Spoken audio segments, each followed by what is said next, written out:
اور اسے کہا گیا کہ نان پروفیشنلزم. یہ تو ڈاکٹر اسما کی بات ہے, میں قطع کلامی معاف. جی جی. کلائنٹ اور سیلر کی بات تو ہے, کیونکہ آپ کی فیس نہیں آئی ہے, آپ آج سے کلاس میں نہیں بیٹھیں گے, یہ استاد ہی کے ذریعے پیغام دیا جاتا ہے. اور جو آپ نے بات کی تو اکبر الہ آبادی تو بہت پہلے کہہ گئے تھے کہ وہ بھی کیا دن تھے کہ خدمت استاد کے عوض جی چاہتا تھا کہ ہدیہ دل پیش کیجئے, بدلا زمانہ ایسا کہ لڑکا پس سبق کہتا ہے ماسٹر سے کہ بل پیش کیجئے. تو یہ تو ہمارے ہاں ہے, آپ کی فی جمع نہیں ہوئی ہے, آپ نہیں آ سکیں گے. کہیں تو یہ وقت تھا کہ استاد اپنی جیب سے دے دیتا تھا, چلیے وہ بات ایک طرف رہی. لیکن یہ جو انداز ہے کہ آپ جامعہ کھول رہے ہیں, ہائیسٹ لیول آف انسٹیٹیوشن کھول رہے ہیں, فیکلٹی افورڈ نہیں کر سکتے, تو یہ جو اس کی بنا کے اوپر جو ایک اسٹوڈنٹس یا طلبہ نکلیں گے وہ تو شتر بے مہار ہوں گے, ابھی ہم ان نے کی تو کوئی رسپانسبلٹی نہیں. ابھی ہم نے ایک بہت خوبصورت ٹھمری سنی. گلوکار جو ہیں وہ تو ایک بڑے گھرانے سے ہیں, سر سے وفا نبھانا وہ جانتے ہیں اور نبھائی, بہت خوب نبھائی. موسیقی سننے کے بھی آداب ہیں, اور آپ یہ دیکھیے گا کہ اب ہماری نئی نسل میں ہیجان موسیقی میں, خبر میں, سیاست میں, ہر چیز میں ہیجان پسند کیا جانے لگا. تعلیم معاشرت کا حصہ ہے نا, استاد بھی اسی معاشرے کا حصہ ہے. آداب جو ہیں وہ تو اب غیر ضروری ہو گئی ہیں معاشرت کے ہر پہلو سے. کسی بھی رشتے کو نبھانے کے لیے, موسیقی سننے کے لیے, جماعت میں بیٹھنے کے لیے, مباحثے میں شرکت کے لیے, کسی محفل میں شرکت کے لیے آداب ضروری نہیں رہے. آپ کتنی چیخو پکار کر سکتے ہیں, آپ کا برانڈ کیا ہے جسے آپ لیے پھرتے ہیں, وہ اہم ہو گیا.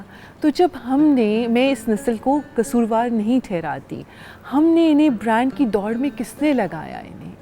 ہم کبھی 500 کا جوڑا بھی پہن کر آتے تھے تو کہتے تھے ہمارا جوڑا, میں نے اپنا اب کہا جاتا ہے بہت اچھا کپڑے پہنے, کس کے ہیں, کب مراد یہ ہوتی ہے کس برانڈ کے ہیں.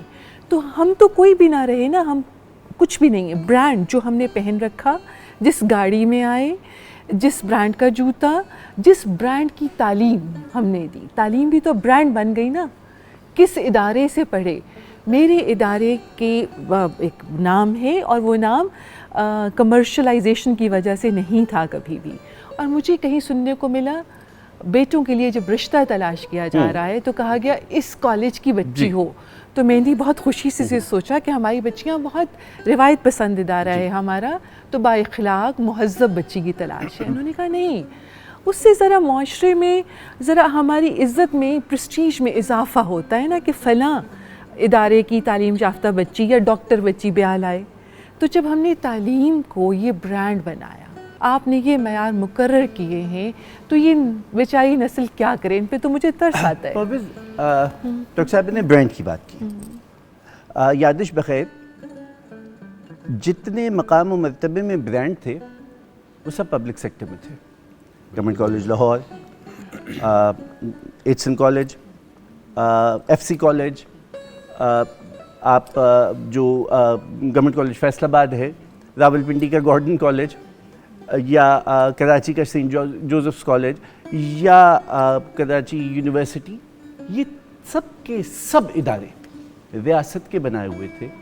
اور ان سے نکلنے والی آوازیں ہمارے فن, ورثے, ثقافت, بیان اور انداز تخاطب کے نمائندہ لہجے. اصل میں صرف تھوڑا سا گفتگو کو واپس لے کر آؤں گا. جو طرز تخاطب ہے اس میں اگر ہم کوئی بنیادی نقطہ آغاز دیکھنا چاہیں تو وہ 2005-2006 کے لگ بھگ ہی ہوگا.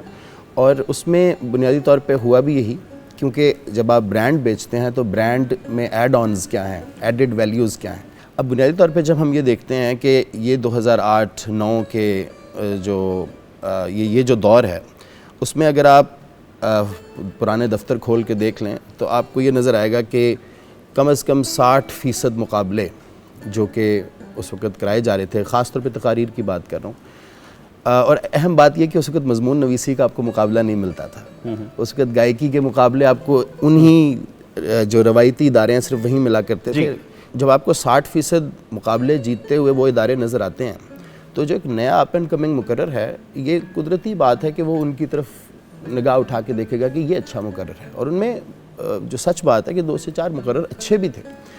تو اس بات کو اگر ہم 2024 سے آ کر ملائیں تو جس طرح ڈاکٹر صاحبہ نے کہا کہ معاملہ مایوسی نہیں ہے، پر امید ہے.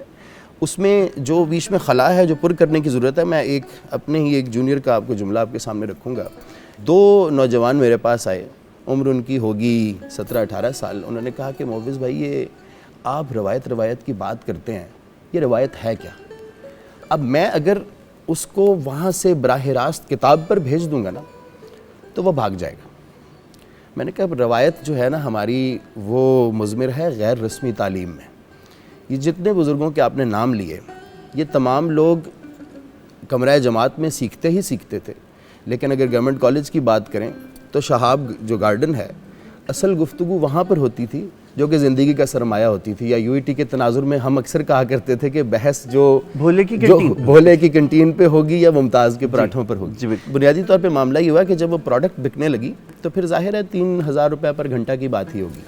کیونکہ جو پروڈکٹ بیچنے والا ہوگا وہ یہ کہے گا کہ میرا کام یہاں تک تھا، ختم ہوا، میں اگلی یونیورسٹی میں جاؤں، اگلی جامعہ میں جاؤں اور اگلی جماعت پڑھاؤں. اور جو طلباء تھے ان کو بھی وہاں پہ کوئی علم کشید نہیں کرنا تھا. انہوں نے جو مڈ ٹرم یا فائنل ٹرم پاس کرنا ہے اس کا جو سلیبس ہے اس کو کور کرنا ہے اس 3 گھنٹے کے اندر. اس کے بعد انہوں نے بھی گھر کی راہ لینی ہے. تو بنیادی طور پہ اگر آپ اس کو دریا کوزے میں بند کریں تو سرپرستی جو ہے وہ بالآخر ریاست ہی کر سکتی. یہ موضوع طبیعت کو بہت بوجھل کرتا ہے. سلمان سے کہتے ہیں کہ کچھ اچھا سا سنا دیجئے. میں جی آپ کو خواجہ حیدر علی آتش صاحب کی واہ غزل جو دادا نے گائی استاد امان علی خان صاحب نے، وہ آپ کی نظر کر رہا ہوں جی.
یار کو میں نے مجھے یار نے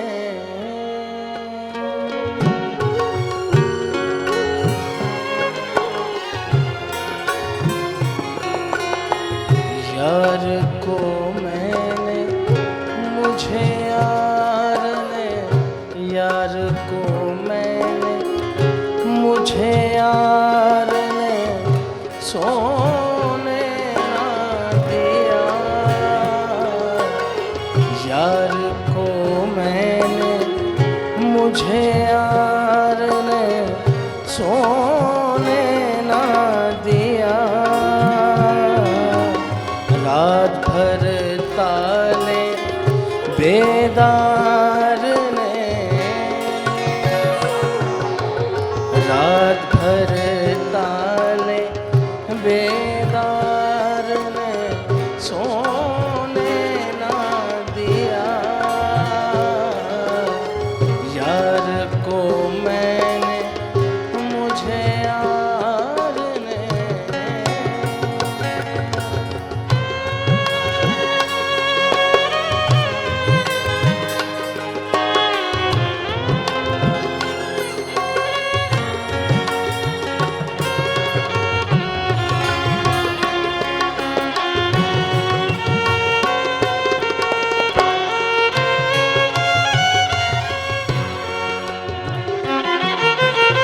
ایک شب بلبلیں بیتاب کے جاگے نہ نصیب،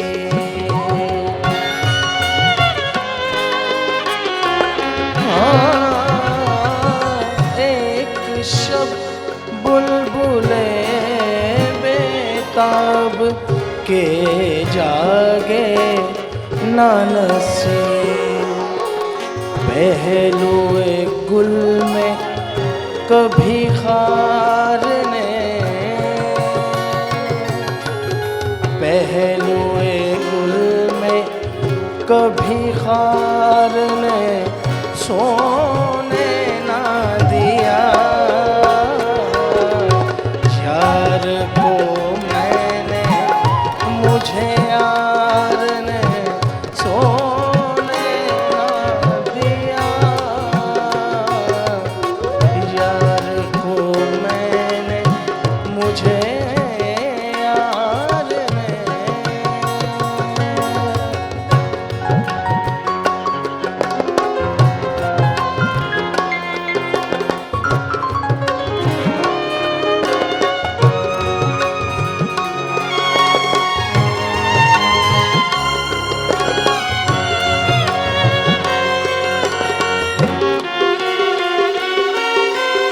رات بھر کی دل بیتاب نے باتیں مجھ سے،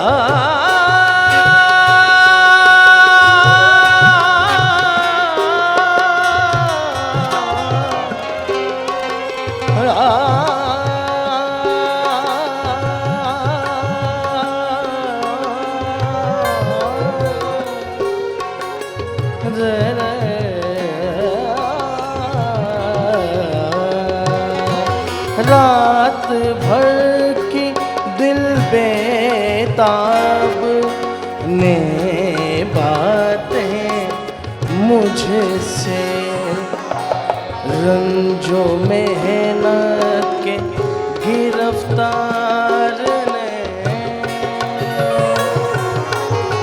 رنج و محنت کے گرفتار نے سونے نہ دیا، یار کو میں نے مجھے یار نے سونے نہ دیا، رات بھر تالے بیدار نے سونے نہ دیا،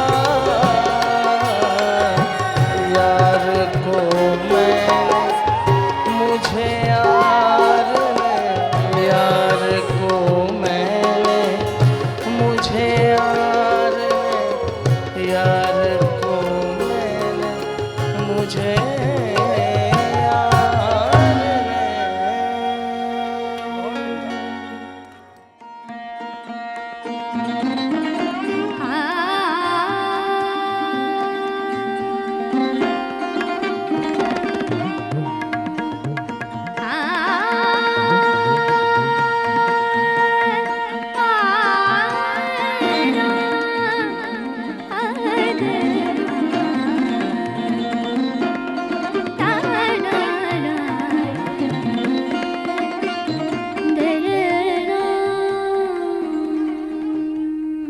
خواتین حضرات، رات گئے کی نشست میں ابھی وقفے سے پہلے سلمان نے کیا خوبصورت ہمیں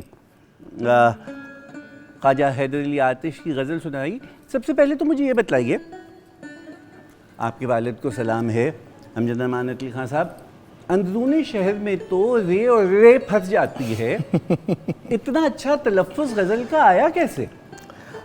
کیونکہ ہمارے دادا جو تھے استاد امانت علی خان صاحب, ان کا بہت زیادہ شعراء کے ساتھ بیٹھنا تھا, اور وہاں سے پھر وہ چچا اسد امانت علی خان صاحب میں گیا, پھر میرے والد صاحب امجد امانت علی خان صاحب کے اندر آیا, چچا شفقت, تو وہ بچپن سے ان کو سن رہے ہیں. جناب حیدر علی آتش کی غزل آپ نے سنائی؟ کیا کمال ہے کہ آپ کے کئی اشعار زبان اردو کے محاورے ہیں. سفر ہے شرط مسافر نواز وہ تیرے, ہزارہا شجر سایہ دار راہ میں ہے, اور گھر کی بڑی بوڑھیاں یہ اپنی گفتگو میں استعمال کرتی تھیں. اس کا مطلب یہ ہے کہ اس معاشرے کا جمالیاتی ذوق اتنا عمدہ تھا کہ اس نے زبان اردو کی آبیاری ایسے کی کہ استاد کا شعر اٹھایا اور زبان میں اس کا پیوند لگا دیا. آپ کی عطا کردہ ڈیبیٹنگ سرکل سے جو جمالیاتی ذوق کا سانحہ ہوا ہے, اس کا اس سے بڑا ثبوت کیا ہوگا کہ آج کی اردو کا سب سے مقبول محاورہ پروگرام کا کیا سے کیا ہو جانا ہے. اور آپ اس قسم کے لب و لہجے کو اپنے جو ذرائع ابلاغ ہیں, جو آپ کی روزمرہ گفتگو ہے, اس میں برملا استعمال کر رہے ہیں, اور کہیں پر بھی استاد کی ٹوک نہیں ہے. میں اپنے استادوں کی نالین اب بھی اپنے سر پہ رکھ لوں کہ جناب پروفیسر بشارت احمد یا مرحوم جعفری صاحب یا میرے اردو کے آخری استاد جناب پروفیسر انجم ربی یونس انجم صاحب کی کتاب کا مجھے شرف حاصل ہوا کہ اس کا دیباچہ انہوں نے مجھ سے تحریر کروایا. یہ ممکن نہیں تھا کہ آپ سے تم ہو جائے. جو گفتگو ہو رہی ہے کلاس روم میں استاد اور شاگرد کے درمیان, یہ مکالمہ کیا انداز گفتگو عطا کر رہا ہے ہمارے نوجوان کو. میری خوش بختی ہے کہ میں جس ادارے سے وابستہ ہوں وہاں ہمیں ان مسائل کا سامنا نہیں ہے. ہماری طالبات بہت مختلف ہیں, وہ ابھی اس بھیڑ چال کا شکار نہیں ہوئی. ہاں کبھی کبھی مجھے بھی سننے کو ملا کبھی کہ جو یہ جملہ ہے رسپیکٹ یور ایلڈرز, بڑوں کا احترام کیجیے, یہ آؤٹ فیشنڈ ہے, یہ اولڈ فیشنڈ ہے. روایات کو فیشن کے نام پر کہ اب یہ پرانی ہوئیں, اب انہیں ترک کر کے, اور یہ کیا کہ بزرگوں کی ہمیشہ سنی جائے, یہ تو اولڈ فیشن سی بات ہے. تو کبھی کبھار ایسے مکالمے ہو جاتے ہیں سب, مگر آپ نے بالکل درست کہا کہ یہ ہو رہا ہے. میں یا میری بچیاں کتنی دیر اکٹھے رہتے ہیں, وہ ٹیلی ویژن جو ان کی زندگیوں کا حصہ ہے, وہ سوشل میڈیا اور خدا جانے کیا کیا اب جو چینلز ہیں جو ان کے پاس موجود ہیں, وہ انہیں کوئی اور زبان سنا رہے ہیں. اور جو ابھی کچھ دیر پہلے آپ نے کہا کہ ہم اس کو اب تہذیب کو کا برا بھی نہیں مناتے, یہ تو سب سے زیادہ المناک بات ہے کہ اب ہمیں احساس ضیاع ہی نہیں رہا کہ بس ہاں تو کہہ دیا تو بس ہم ابھی کام ہو اس نے کہ جی تقریر میں گالی بھی کچھ دے دی تو بس ہاں کسی نے نوٹس ہی نہیں لیا کہ ہاں یہ ہے, یہ چلن ہے. یہی تو میں جب اردو کی بات کرتی ہوں میں یہی کہتی ہوں اردو زبان ایک محض زبان نہیں ہے, وہ ایک رویہ ہے, وہ ایک تہذیب ہے, وہ ایک طریقت ہے, وہ ایک رواداری ہے, ایک وزاداری ہے. تو زبان کی تکنیک کو ایک طرف رکھیے, وہ جو تہذیب اس زبان سے وابستہ تھی وہ کھو رہے ہیں ہم, اس کا مجھے بہت افسوس ہے. بات کرنے کا حسین طور طریقہ سیکھا ہم نے, اردو کے بہانے سے سلیقہ سیکھا. مجھے یہ بتلائیے کہ آپ کیسے دیکھتے ہیں, کیونکہ آپ اس نوع کے مقرر ہیں کہ آپ سے چند قدم آگے یا آپ سے چند قدم پیچھے بہت نامور اور معتبر نام آج کے ذرائع ابلاغ کے اور آج کی جو گفتگو کی دنیا ہے اس سے جڑے ہیں, کہ محترمہ آسماء شیرازی 2 قدم آگے کھڑی تھیں, یا اقرار الحسن ہمارے بہت ہونہار شاگرد تھے وہ 2 قدم پیچھے کھڑے تھے, یا رحمان اظہر. یہ سب لاہور کے ڈیبیٹنگ سرکل نے یہ لہجے پاکستانی میڈیا کو دیے. اس کے بعد آپ کس قسم کا پود دیکھ رہے ہیں جو اب آ رہی ہے, اور وہ ہماری سماجیات, ہمارے ذرائع ابلاغ ہمارے سیاسیات اور خاص طور پہ جس کی طرف ڈاکٹر صاحبہ نے اشارہ کیا کہ کہاں وہ وقت تھا کہ جناب ترابی طے کر رہے تھے کہ ممبر کا انداز گفتگو کیا ہوگا، یا مولوی کفایت حسین صاحب طے کر رہے تھے، یا حضرت حسن زیدی صاحب طے کر رہے تھے، یا مولانا مودودی طے کر رہے تھے، یا جناب عطا اللہ شاہ بخاری طے کر رہے تھے. میرا ماننا یہ ہے کہ سارے بگاڑ کی بنیاد میں مکتب کا جو انداز تخاطب جسے تقریری مقابلہ کہتے ہیں وہ ہے. بادی النظر میں یہ بات بالکل درست ہے، لیکن کلاس روم کسی کیا کہنا چاہیے کسی تنہائی میں، کسی آئسولیشن میں نہیں ہے. سوسائٹی میں آئلینڈز نہیں ہوتے. جی بالکل ایسے. میں نے یہ دونوں ادوار دیکھے کہ گھر میں رسالوں کے بھی ڈھیر ہیں، لیکن جب موبائل آیا تو موبائل نے بتایا کہ بھائی رسالہ یا کتاب پڑھنے کی ضرورت کیا ہے، تمہیں یہ چیز لکھو مل جائے گی. آج بھی اگر کوئی شعر ڈھونڈنا ہو تو ہم ریختہ پہ ڈھونڈتے ہیں، شاید کتاب واپس نہیں کھولتے. آپ تو بہت شریف آدمی ہیں کہ شعر دیکھنے کے لیے ریختہ دیکھتے ہیں. اپنے صاحبزادے سے پوچھئے، وہ اسائنمنٹ بنانے کے لیے چیٹ جی پی ٹی کا استعمال کرتا ہے. اب میں بنیادی طور پہ جب ابتدائی گفتگو ہو رہی تھی میں نے تب بھی یہ کہا کہ بچے بہت برے ہیں، ہم مان لیتے ہیں بچوں سے بہت غلطیاں ہوئی ہیں، لیکن ہم نے بچوں سے کہاں غلطی ہوئی؟ میں یہی کیونکہ تنقید کے جو رخ تھا وہ بچوں کی جانب بھی تھا کہ یہ ہو گیا ہے اب کیا کریں. اگر عمارت کو دوبارہ بنانا ہے، تعمیر کرنا ہے، تو سب سے پہلے ہم نے اس بنیاد پہ جا کے اس غلطی کا ادراک کرنا ہے اور اس کے بعد اس کی تصحیح کی اس ماحول میں 2024 میں کوشش کرنی ہے. میں اس کی آپ کو صرف اور صرف مثال دیتا ہوں، جو پچھلے 5-7 سال کا مشاعرہ ہے اور پچھلے 5-7 سال کے پچھلے 5-7 سال کے مشاعرے کے اندر جو ہو چکا ہے، لیکن اس میں امید کی کیا کرن ہے. اب جس طرح بگ ٹیک کام کرتا ہے کہ الگوریدم ہے، اگر میں شاعری بار بار میری ریلز میں آ رہی ہے یا یوٹیوب شارٹس پہ آ رہی ہے اور میں سنتا آ رہا ہوں تو مجھے وہ بار بار وہی چیز دکھائے گا. لیکن پچھلے کوئی 6 ماہ میں نے یہ چیز ایک نوٹس کی کہ پہلے چربا بہت آ رہا تھا، لیکن کوئی خدا کے بندے ہیں، کوئی تدوین کار لوگ بیٹھے ہیں جو کہ اب افتخار عارف صاحب کی ویڈیو اٹھا کے لگا دیتے ہیں، جان ایلیا کی ویڈیو لگا دیتے ہیں. میرا نقطہ صرف اور صرف یہ ہے کہ ٹک ٹاک اب ایک حقیقت ہے، فیس بک ایک حقیقت ہے، چیٹ جی پی ٹی ایک حقیقت ہے. اگر بنانا ہے، ان کے ہاتھ میں کتاب بعد میں آئے گی. جو انٹرسٹ ہوگا، میرا غالب کے ساتھ شغف پیدا ہونے کی جو قصہ ہے وہ بڑا مختصر ہے. گورنمنٹ کالج کے نیو بلاک سے میں نکل کے آ رہا تھا اور غالب کا جو دیوان جو اپنی شائع شدہ حالت میں اس کا پہلا شعر ہے، نقش فریادی ہے کس کی شوخی ہے تحریر کا، کاغذی ہے پیرہن ہر پیکر تصویر کا. تو میں نے اپنے استاد محترم جناب صدیق عوان سے پوچھا کہ بھئی مجھے یہ بتائیں کہ اس شعر کا مطلب کیا ہے. آگے بھی سمجھ نہیں آ رہی، لیکن کچھ لوگ کہتے ہیں کہ اس کا تعلق وحدت الوجود سے ہے، کچھ لوگ اس کا تخلیق سے تعلق نکالتے ہیں، بگ بینگ سے نکالتے ہیں. یہ کیا ہے؟ تو جو وہ مجھے سمجھا پائے، لیکن کیونکہ وہ خود بذات خود انگریزی کے استاد ہیں، انہوں نے مجھے حوالے کیا جناب ڈاکٹر خالد سنجرانی کے، اور گورنمنٹ کالج کے ایمفی تھیٹر کے نکڑ پہ کھڑے ہو کے انہوں نے مجھے تقریباً 35 منٹ لگا کے، جو آپ نے کہا نا کہ استاد سرپرستی بھی کیا کرتے، خالد سنجرانی صاحب سے میں نے کوئی کلاس نہیں پڑھی، کوئی لیکچر نہیں لیا، لیکن وہ 35 منٹ نے مجھے رستہ دکھایا کہ مولانا غلام رسول مہر کی شرح جا کے لائبریری سے نکلوا لو. ڈاکٹر صاحب بعض بہت اہم نکات کی طرف توجہ مبذول کروائی ہے محافظ نے. یہ جو علتیں ابھر رہی ہیں، ان کے سد باب کی طرف آپ کی نگاہ نہیں ہوتی ہے؟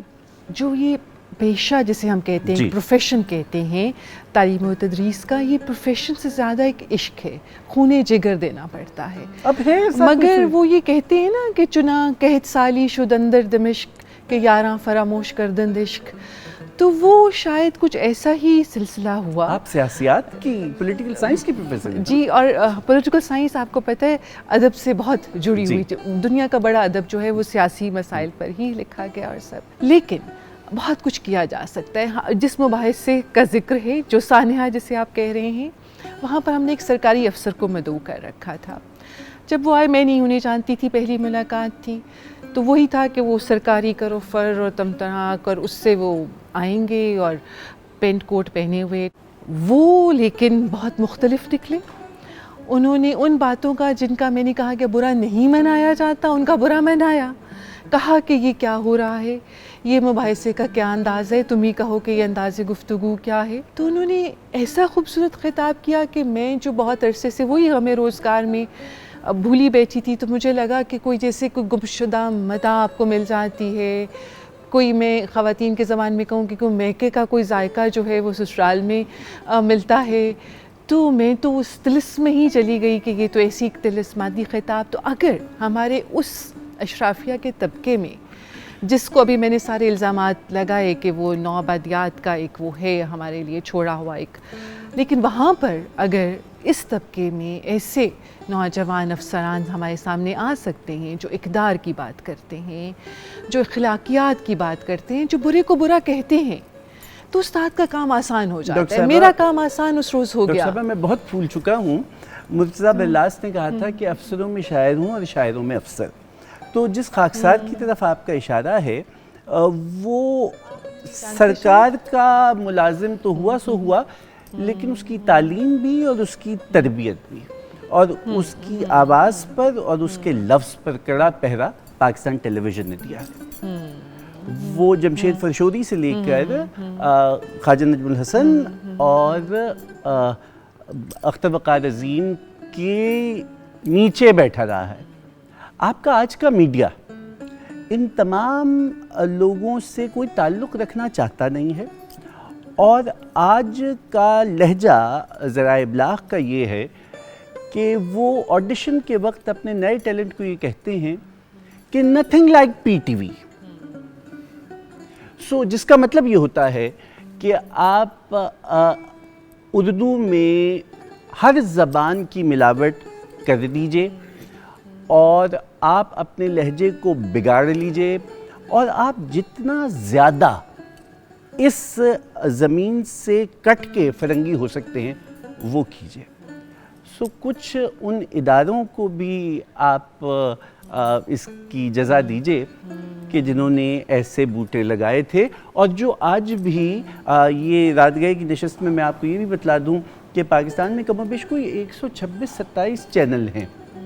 یہ واحد نشست ہے کہ جو کلاسیکی موسیقی سے جڑی ہوئی ہے، جو ثقافت سے جڑی ہوئی ہے، جو زبان سے جڑی ہوئی ہے، جو جڑوں سے جڑی ہوئی ہے۔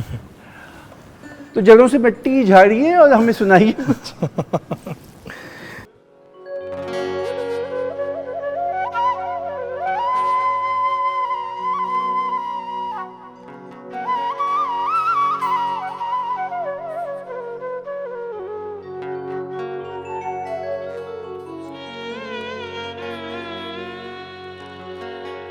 رہنا چاہنیاں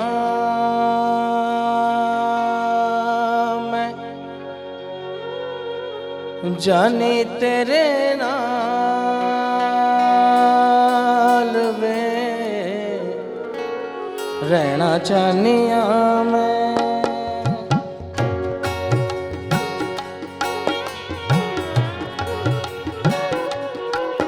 رہنا چاہنیاں میں جانے تیرے نال وے، رہنا چاہنیاں میں جانے تیرے نال وے، کادا جندڑی نو پایا جنجال کہ چھڑ پرا ٹر چلیے، رہنا چاہنیاں میں جانے تیرے نال وے، رہنا چاہنیاں۔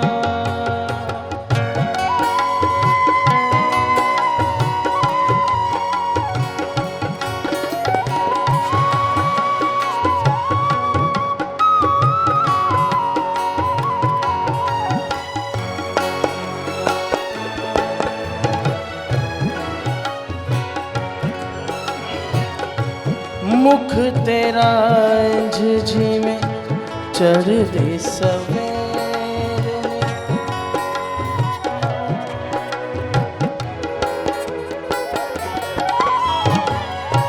مکھ تیرا جھجھی میں چڑھ دی سویرے، ہورے تو کی تائیں دل لیا کھون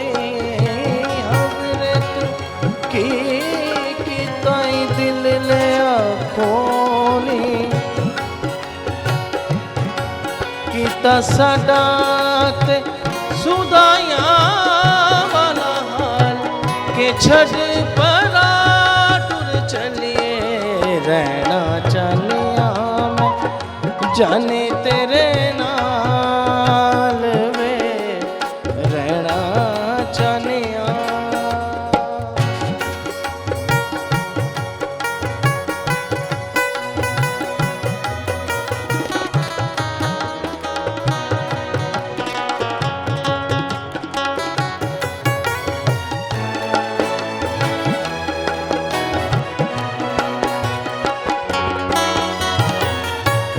ਸੜਦਿਆਂ ਲੋਕਾਂ ਨੂੰ ਸੜਦੇ ਰਹਿਣ ਦੇ ਸੜਦੇ ਰਹਿਣ ਸੜਦੇ ਰਹਿਣ ਦੇ ਸੜਦੇ ਸੜਦੇ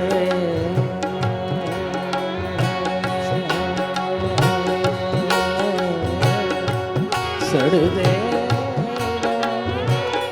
ਸੜਦੇ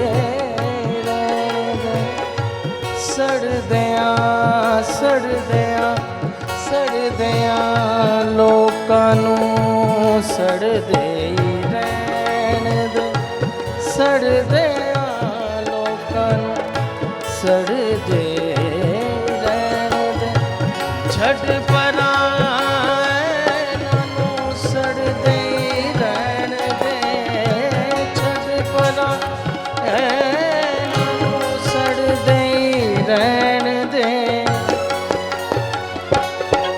ਮੇਰਾ ਦੁੱਖ ਸੁੱਖ ਚੰਨਾ ਤੇਰੇ ਨਾਲ ਕਿ ਛੱਡ ਪਰਾਂ ਟੁਰ ਚਲੀਏ ਰਹਿਣਾ ਚਾਹੁੰਦਾ ਮੈਂ ਜਾਨੇ ਤੇਰੇ ਨਾਲ ਵੇ ਕਾਦਾ ਜਿੰਦੜੀ ਨੂੰ ਕਾਦਾ ਜਿੰਦੜੀ ਨੂੰ ਪਾਇਆ ਹੀ ਜੰਜਾਲ ਕਿ ਛੱਡ ਪਰਾਂ ਟੁਰ ਚਲੀਏ ਰਹਿਣਾ ਚਾਹੁੰਦਾ ਮੈਂ ਜਾਨੇ ਤੇਰੇ ਨਾਲ ਵੇ ਰਹਿਣਾ ਚਾਹੁੰਦਾ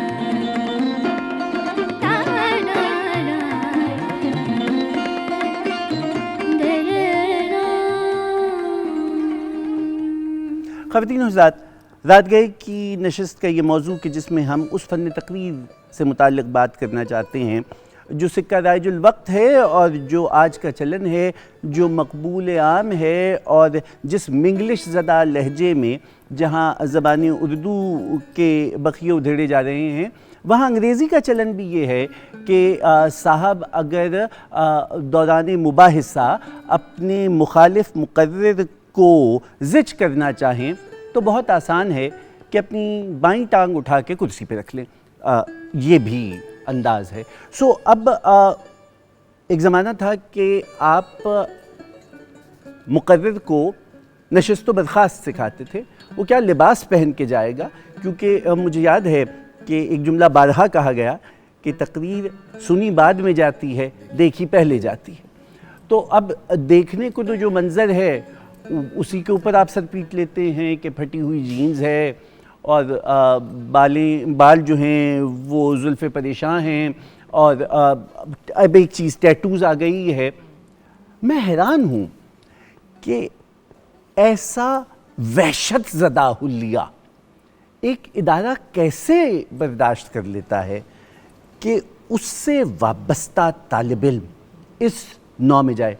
ایچسن کالج کے بچے اپنی نیلی پگڑی کی وجہ سے پہچانے جاتے تھے تو گورنمنٹ کالج کے لونڈے اپنے لال کوٹس کی وجہ سے پہچانے جاتے تھے۔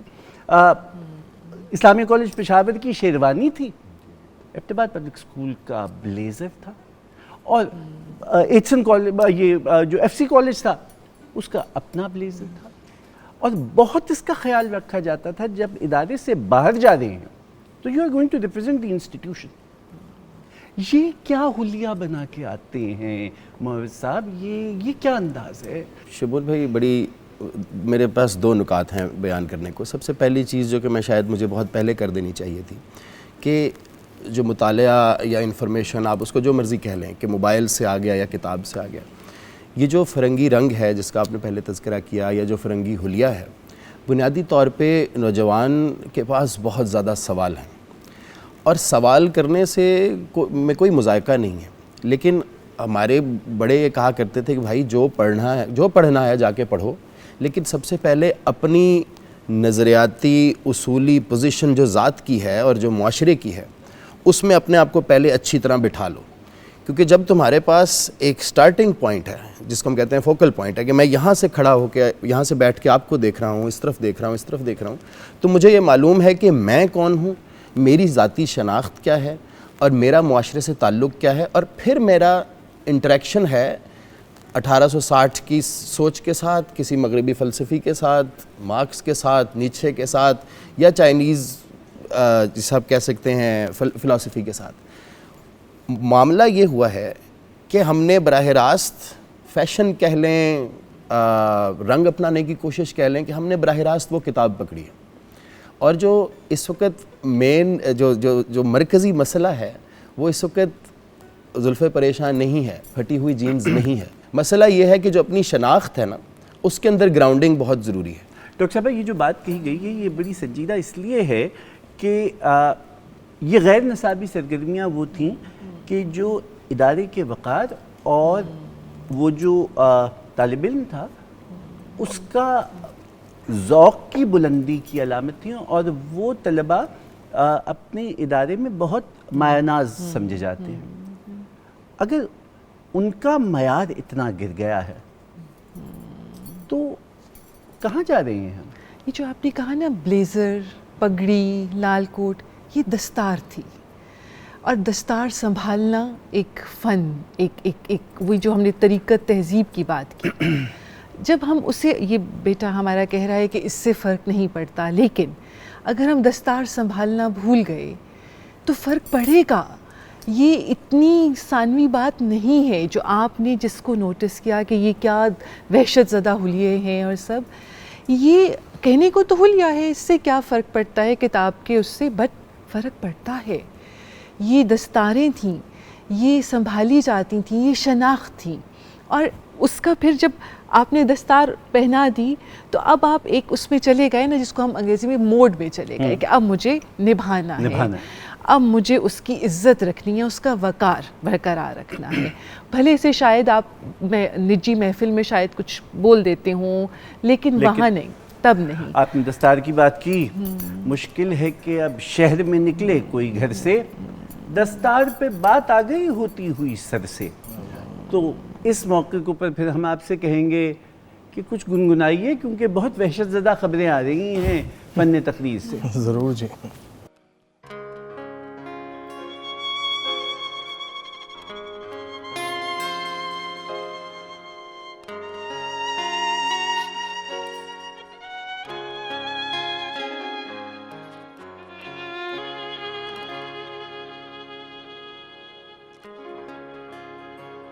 تمہارے شہر کا موسم بڑا سہانا لگے, تمہارے شہر کا موسم بڑا سہانا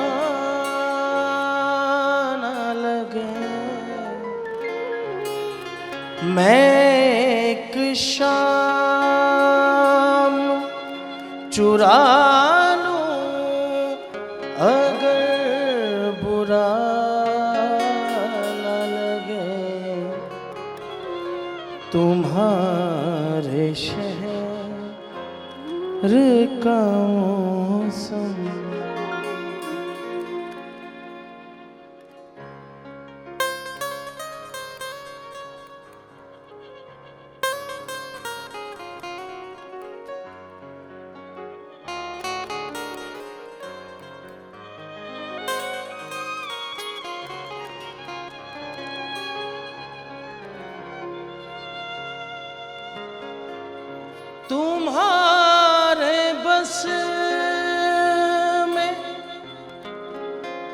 اگر ہو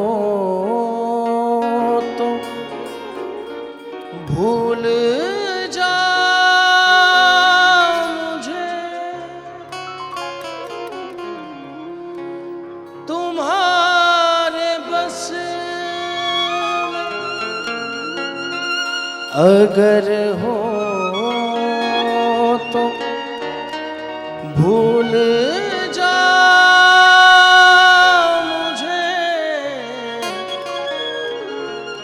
تمہیں بھلانے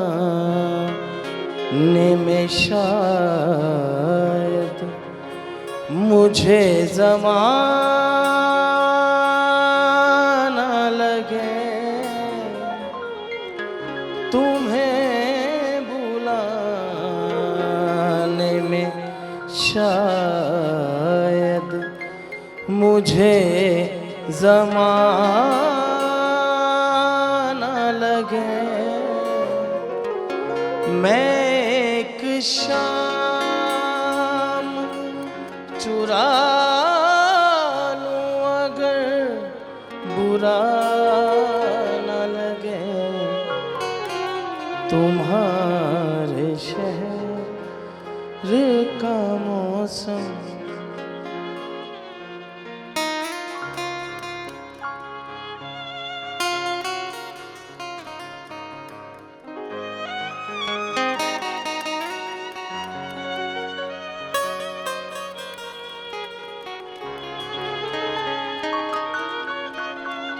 جو ڈوبنا ہے تو اتنے سکون سے ڈوبو، جو ڈوبنا ہے تو اتنے سکون سے ڈوبو کہ آس پاس کی لہروں کو بھی پتہ نہ لگے، کہ آس پاس کی لہروں کو بھی پتہ نہ لگے، میں ایک شام چرا لوں اگر برا نہ لگے، تمہارے شہر کا موسم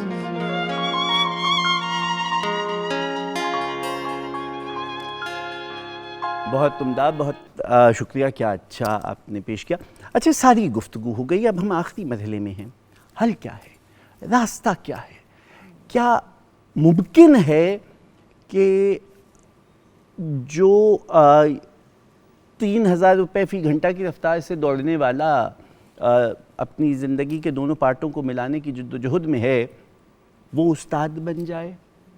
کیا ممکن ہے کہ استاد جو طالب علم کی گفتگو ہے اس پہ پہرے دار بن کے بیٹھے اور اس کے جو حرف ہیں ان کو لفظوں میں اور لفظوں کو جملوں میں بدل سکے؟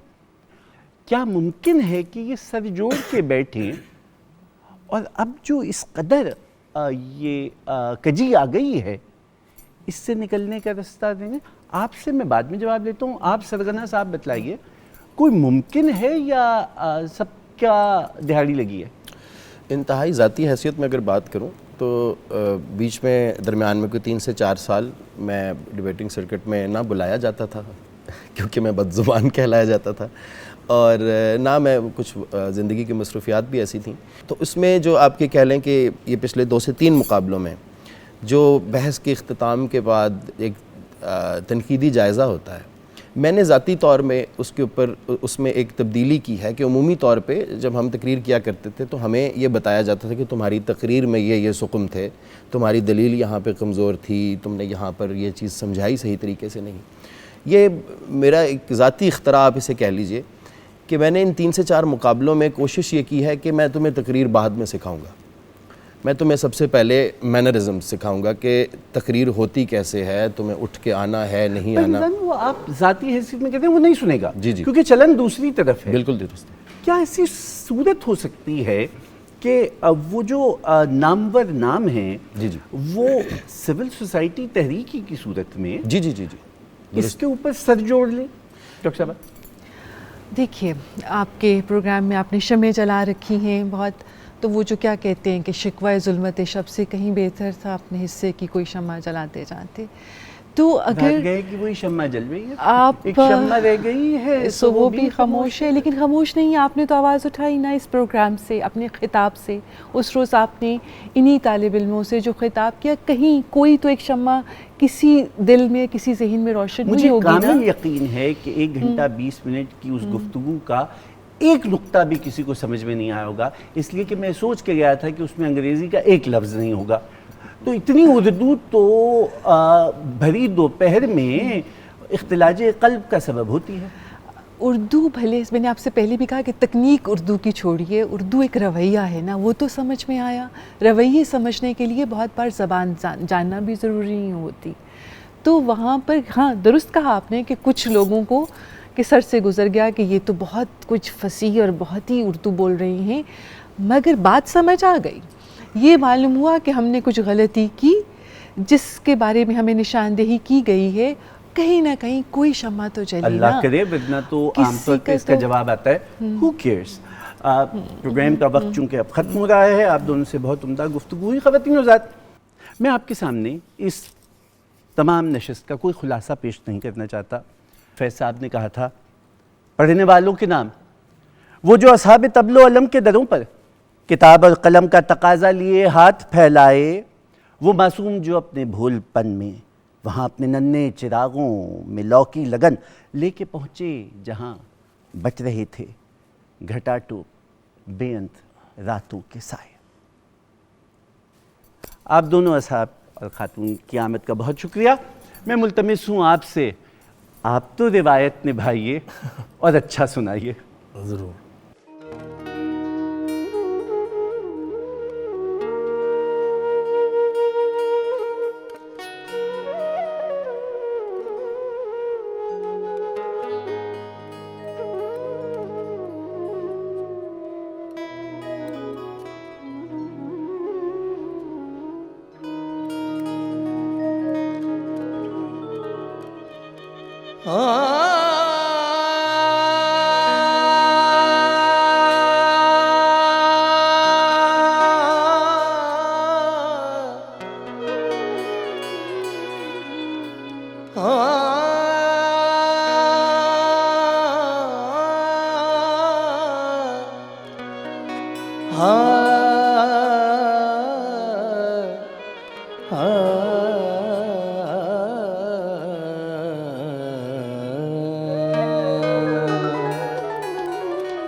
میں خیال ہوں کسی اور کا، میں خیال ہوں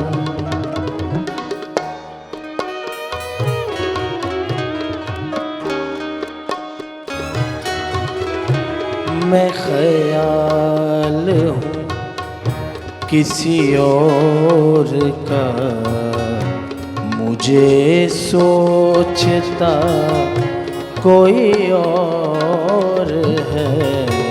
میں خیال ہوں کسی اور کا، مجھے سوچتا کوئی اور ہے۔ سر آئینہ میرا عکس ہے، سر آئینہ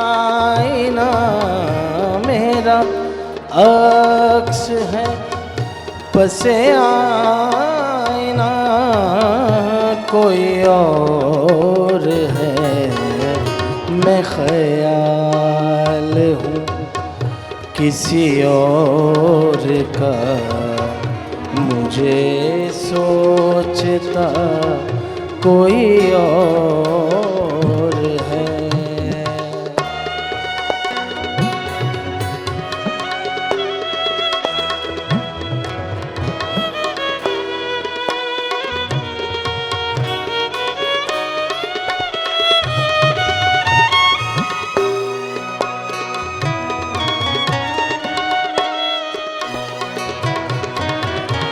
میں کسی کے دست طلب میں ہوں، میں کسی کے دست طلب میں ہوں، تو کسی کی حرف دعا میں ہوں، میں نصیب ہوں کسی اور کا، میں نصیب ہوں کسی اور کا، مجھے مانگتا کوئی اور ہے۔ سر آئینہ میرا عکس ہے، پس آئینہ کوئی اور ہے، میں خیال ہوں کسی اور کا، مجھے سوچتا کوئی اور ہے۔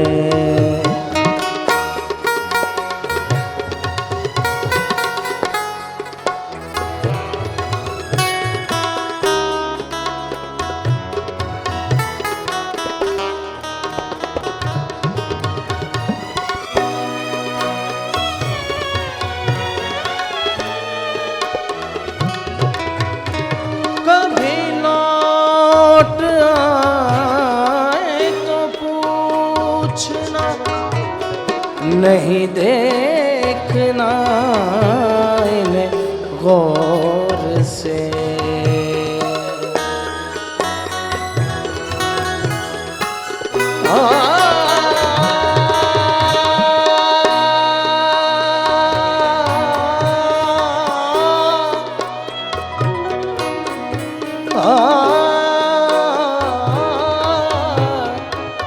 کبھی لوٹ آئے تو پوچھنا، نہیں دیکھنا انہیں غور سے، جنہیں راستے میں خبر ہوئی، جنہیں راستے میں خبر ہوئی کہ یہ راستہ کوئی اور ہے، سر آئینہ میرا عکس ہے، پس آئینہ کوئی اور ہے، میں خیال ہوں کسی اور کا، مجھے سوچتا کوئی اور ہے۔